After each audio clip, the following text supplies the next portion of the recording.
आज संतों के बीच में महाकुंभ में वीआईपी एवं गौरक्षा पर चर्चा हुई। सेक्टर 18 में अखिल भारतीय श्री झाड़ी हनुमान खालसा मठ के महामंडलेश्वर श्री महंत रामकिशोर दास जी महाराज के नेतृत्व में परिचर्चा हुई, जिसमें कई समुदाय के साधु संतों ने अपनी अपनी राय महाकुंभ और गौरक्षा को लेकर अपनी राय रखते हुए कहा कि कुंभ एक आस्था का मिलन है, जहाँ पर साधु संतों का मिलन, आम जनमानस का मिलन, इसके साथ धार्मिक और सामाजिक मिलन को ही कुंभ कहा जाता है।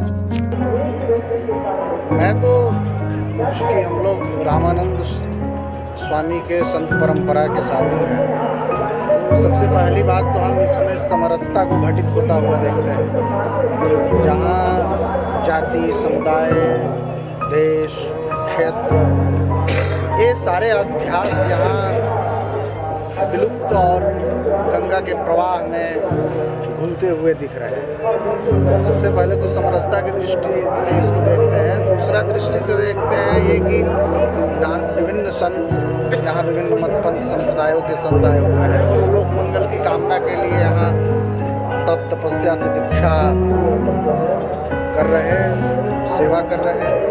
एक भारत और पूरे विश्व के लिए एक महान सांस्कृतिक पर्व के रूप में इसको परिभाषित मैं अपने दृष्टि में करना चाहूँगा। हाँ, ये इसमें देखिए दो बातें हैं। चूँकि मैं दर्शन का छात्र हूँ, तो उस दृष्टि से कहूँगा परंपरा जो है ना, परंपरा शब्द, परंपरा वह प्रवाह के अर्थ में है, जिसका प्रवाह अबाध गति से चल रहा है। अबाध गति से प्रवाह चलता तो है, लेकिन उसकी आकृतियों में कहीं गंगा उत्तरकाशी गंगोत्री में उसका अलग स्वरूप है गंगा का, वहीं गंगा जब काशी में आती हैं तो उनका अलग स्वरूप होता है, पटना में अलग स्वरूप होता है, हरिद्वार ऋषिकेश में अलग स्वरूप है। तो मैं इसको काल के सीमाओं में ही देखता हूँ कि ये कालक्रम के कारण हुआ है। देश में लगातार जो परिवर्तन हुआ है, अब आप 1869 का कुंभ वो परिकल्पना करेंगे तो होगा ही नहीं, वो संभव ही नहीं है। मैं इसको एक बस यही मानता हूँ कि एक काल क्रम का यह प्रवाह है और इसके कारण एक नया कल्चर हुआ है। तो ठीक है, इसमें थोड़ा सा ध्यान देने की आवश्यकता है, ताकि इसकी पवित्रता, इसकी शुचिता और इसकी मर्यादा बनी रहे, क्योंकि यह केवल बाहरी तौर पे नहीं, यह आंतरिक तौर पे भी देखने का मेला है। कुंभ वस्तुतः घट का पर्याय है। घट, इस शरीर को भी एक घट कहते हैं। आत्मचेताओं के लिए, स्वस्वरूप अनुसंधान करने वाले के लिए यह कुंभ मेला है। तो यहाँ वीआईपी कल्चर जैसा तो कुछ होना ही नहीं चाहिए। गीता में भगवान ने कहा कि कैसे जाए शिष्य उपदेश लेने गुरु के पास, तद्विधि प्रणिपाते न, उस विधि का जो मर्यादा स्थापित है शास्त्रों द्वारा, जो मर्यादा स्थापित है गुरुओं द्वारा, जो मर्यादा स्थापित है आचार्यों द्वारा, उसको ध्यान में रखते हुए इस पे संशोधन करने की आवश्यकता है। गौरक्षा की बात शुरू से की जा रही है और मैंने कई मोन्यूमेंट्स देखे हैं इस विषय पे, गौरक्षा के विषय में। और ख़ास करके जब आप कई महात्माओं के जो आज़ादी के आंदोलन में भाग ले रहे थे, उनकी आत्मकथा जब पढ़ेंगे तो आपको बहुत जान के आश्चर्य होगा। जैसे एक बड़े किसान नेता हुए पूरे देश में, और किसानों को पहली बार भारत में संगठित करने का जो श्रेय जाता है वो उन्हीं को जाता है। दंडी सन्यासी थे स्वामी सहजानंद सरस्वती। स्वामी जी ने अपने आत्मकथा माई स्ट्रगल माई लाइफ में स्वामी जी लिखते हैं कि ददरी एक बिहार का बहुत प्रसिद्ध, बिहार और उत्तर प्रदेश की सीमा पर बहुत प्रसिद्ध मेला है ददरी। ददरी में स्वामी जी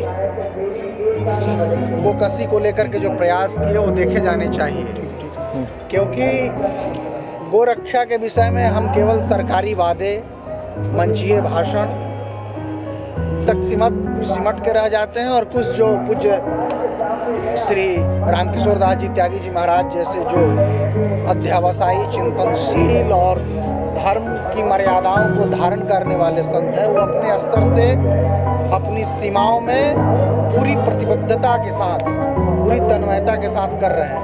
लेकिन बृहद स्तर पे जितना चाहिए या जितनी वर्तमान सरकार से अपेक्षा थी, जो बहुत ही सांस्कृतिक नवजागरण जो सरकारें जिसका दम्भ भर रही थी, उन सरकारों ने ऐसा नहीं किया। और आज भी गौ रक्षा करने वाले प्रयास कर रहे हैं और गौ हत्या आज भी बहुत ही बृहद स्तर पे हो रहा है, आज भी निर्यात हो रहा है। अभी एक फलूपीठ के महात्मा है गोपेश दास जी, निरंतर हम लोग की संवाद होती रहती है, संपर्क में रहते हैं। वो उन पे गोली चला दिया गौकशी करने वाले लोगों ने, और ऐसा कोई दिन नहीं है जिस दिन वो 2 ट्रक 3 ट्रक नहीं पकड़ते हैं। तो फिर आ कहाँ से रहा है? तो एक कुंभ में निश्चित रूप से यह हिंदू जनमानस के लिए चिंतन का विषय होना चाहिए कि सांस्कृतिक नवजागरण का दम्भ भरने वाली सरकारें जो तुम्हारी भावनाओं के ज्वाला को भड़का करके और अपने राजनीतिक केतली में राजनीतिक चाय बना करके और उस चाय का जो आनंद लेती है उससे तुम संभलो और अपने मूल की ओर लौटो। गौरक्षा पे चिंतन करो। और गौरक्षा जब तक भारत की जनता व्यक्ति इसके लिए संवेदनशील नहीं होगा, इसके लिए संकल्प नहीं लेगा, कोई सरकार नहीं कर पाएगी, खास करके लोकतांत्रिक सरकारें। आचार्य राघवेंद्र दास, अखिल भारतीय पंच रामानंदीय खाकी।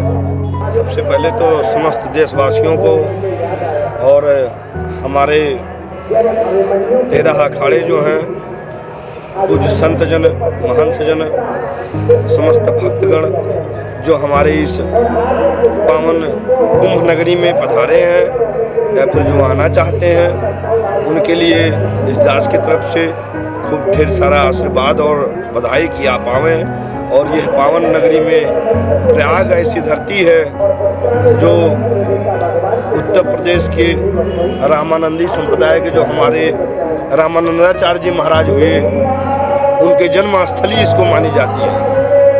क्यों महाराज श्री? और रामानंदाचार्य भगवान वो एक आम इंसान नहीं थे, उनका भी अवतार हुआ। वो हम लोगों के भगवान माने जाते हैं, विष्णु भगवान के अवतार माने जाते हैं, जिनकी परंपरा को लेकर के, जिनकी सोच को लेकर के, जिनके विचार को लेकर के आज भी हमारे यहाँ संत और महंत और नागा सन्यासी जो अपने संप्रदाय को लेकर के चल रहे हैं, लेकिन जो हमारे संत और महंत हैं, जो हम लोग वैष्णव संप्रदाय से आते हैं, वो आज भी उनकी परंपरा को लेकर के चल रहे हैं। सबसे बड़ा जो हमारा आंतरिक विषय है, जो अपने आंतरिक इच्छा से जो मैं घूमा, अनुभव किया कि कुंभ इकट्ठा होना, जो कोई एक जगह पे इकट्ठा हो लोग आ करके, समस्त देशवासी और समस्त प्रकार के लोग, एक ही प्रकार के लोग नहीं, उनकी मनोवृत्ति भी अलग हो, सोच भी अलग हो, विचार भी अलग हो, वो लोग आकर के इस धरती पे इकट्ठा हो करके अपने विचारों को, अपने सोच को, अपनी परंपरा को यहाँ सीखने का और उसमें जीने का और उसमें रहने का सबसे बड़ा जो सीख मिलता है वो यहीं से मिलता है। क्यों महाराज श्री? आज के समय में हमारे यहाँ जो भी संप्रदाय के लोग या समस्त हिंदू जनमानस अगर यहाँ इकट्ठा हो रहा है, कहीं कहीं अपने गुरुओं के पास जा रहा है, अपना अखाड़ा द्वारा खोजता है, अपने गुरु की परंपरा को खोजता है, और वो आ करके अपने उन गुरुओं से अपनी सभ्यता को सीखता है। हमारे यहाँ संप्रदाय चलते हैं, जिसमें से मुख्य जो हम लोगों के हैं वैष्णव संप्रदाय। वैष्णव संप्रदाय के भक्त आप बहुत पाएंगे। पूर्व में, हमारे पश्चिम में, यहाँ वैष्णव संप्रदाय के लोग बहुत ज़्यादा भक्त हैं, खासकर उत्तर प्रदेश हो गए, राजस्थान हो गए, पंजाब हो गए। यहाँ आप जाएंगे तो ज़्यादा से ज़्यादा केवल वैष्णव संप्रदाय के ही भक्त पाएंगे। उत्तर काशी में चले जाएंगे, काशी में चले जाएंगे तो वहाँ सन्यासियों के भक्त मिलेंगे।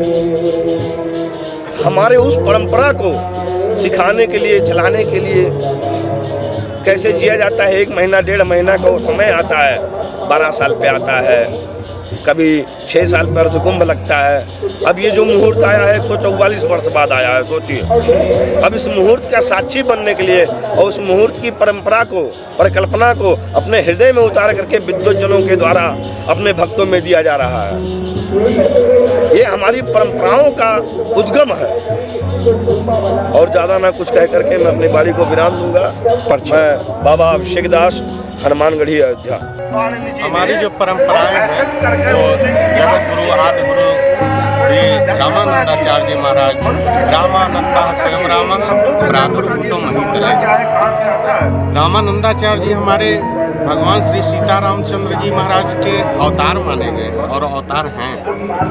और जब हम कभी बात करते हैं अपनी परंपरा को लेकर के, और सर्वे भवन्तु सुखिना सर्वे सन्तु निरामया सर्वे भद्राणि पश्यन्तु मां कश्चित् दुःखात् भवेत्। हम लोग सबकी बात करते हैं और हम लोग संगम में आए हैं तो सर्वप्रथम संगम की बात कर लेते हैं कि 144 वर्ष बाद ये संगम मेला, जहाँ त्रिवेणी है, जहाँ सभी का मिलन हो, उसी को संगम कहते हैं संतों की भाषा में। तो आज यहाँ पे हम लोग एकत्रित होकर के सभी साधु संत जन, आम जन, मानस जन यहाँ संगम यानी भक्ति में डुबकी लगा रहे हैं, जो कि हमारे मुख्यमंत्री जी भी सहयोग कर रहे हैं।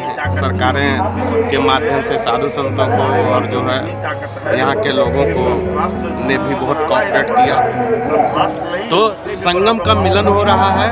भाग्योदयेन बहुजन्म समर्जितेन, ये वर्णन करने की बात नहीं है।